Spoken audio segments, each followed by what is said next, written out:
Since the turn of the century, few golfing partnerships have flourished like that of three-time major champion Padraig Harrington and his caddie Ronan Flood. Oh! He's done it!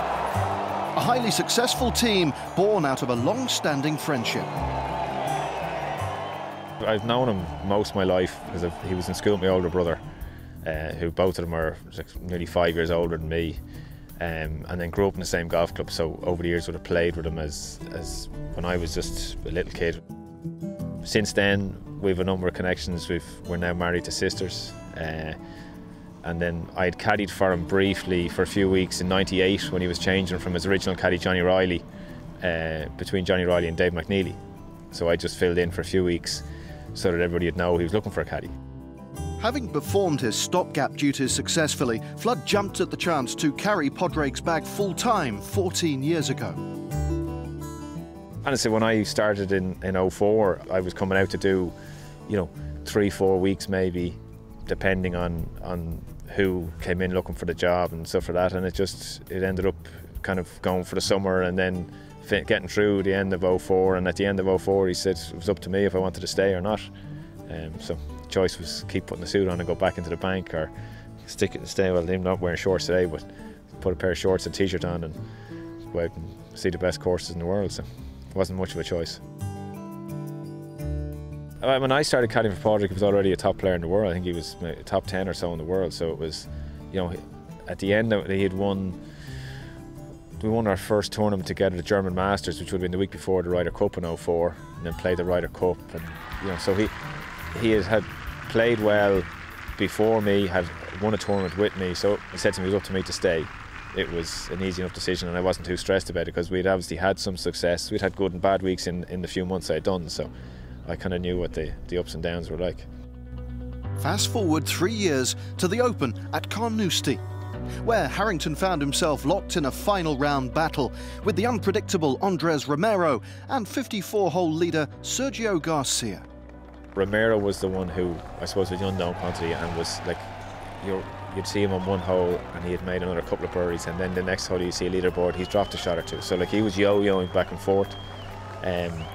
So Sergio, you felt he was going to play decent, and as a result he knew that Padraig had to shoot a decent score to catch him. When we came to 14, which we had talked about the day before, was going to be the hole where if he was chasing, needed to make an eagle, he'd hit driver. If not, hit 5 wood. I think at the time we might have been tied with Romero or thereabouts, and that was, he said he hadn't looked, and he says to me, what do you think? I was like, well, we're hitting 5 wood.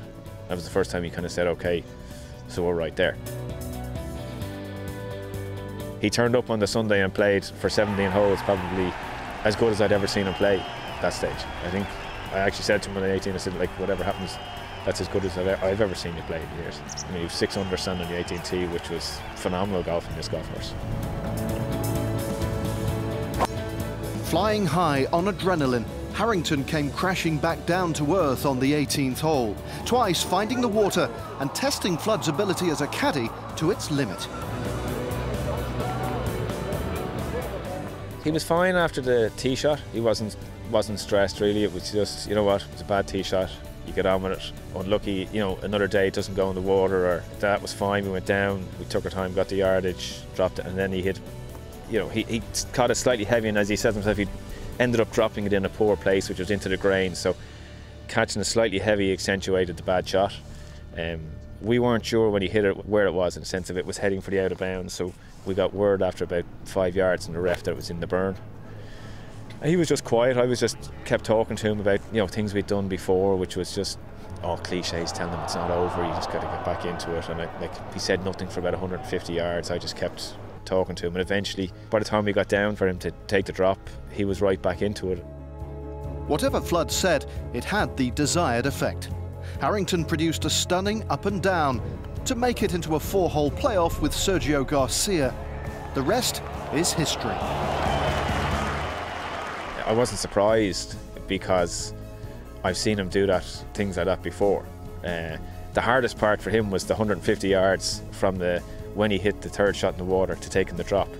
But at that stage, when he hit his 5th shot, he was over. Like that's been probably that's one of his biggest strengths, is that he can put a bad shot or a good shot behind him. He doesn't get stuck in and wallow about it. He doesn't take it into the next shot, and that's what probably has been his biggest strength over the years. So I wasn't surprised. There's no doubt you're proud to see him win. It was his first major. Delighted to be there to do it with him, but I wasn't surprised that when he came out in the playoff he was ready to go again.